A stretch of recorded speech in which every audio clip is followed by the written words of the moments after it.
নমস্কাৰ।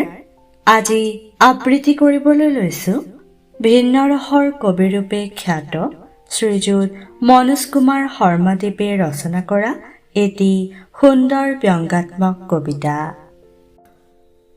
কবিতাৰ শিৰোনাম ফলাফল। বহু পঢ়ি শুনি শিকিলে কৃপণালী, ধন কুবেৰ হ'ল তেওঁ কেৱল অৰ্থঘটি। সময় শক্তি খৰচ কৰি অৰ্থৰ পিছত গৈ বেংক বীমাত জমাই ফুৰে খালী পকেট লৈ।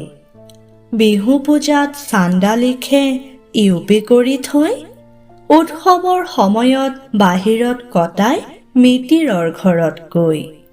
সমাজৰ কামত সহযোগ কৰা তেওঁৰ নিয়ম নাই, বহুত কাম যেন থকা দেখুৱাই বেগতে আঁতৰি যায়। ঘৰুৱা সকাম নিয়ম মাফিক কৰে চুবুৰীয়াক নজনাই, চিনাকি ঘৰৰ গিফ্ট দিয়া সকামত যোৱাৰ নিয়ম নাই। ৰেস্তোৰাঁ হোটেলত চিনাকি দেখিলে খালী পানীহে খায়, সন্থা সংগঠনে পাৰ্টি দিলেহে খাই থকাত পোৱা যায়।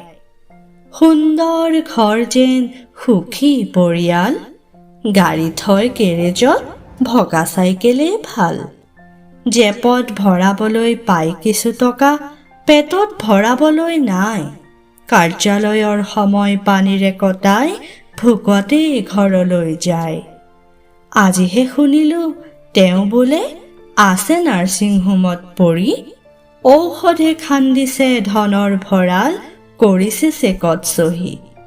খবৰ ল'বলৈ যাওঁতে তেওঁ সকলো বিৱৰি ক'লে, বেংকত দৰমহা হ'বৰে পৰা এনে হ'বলৈ ল'লে।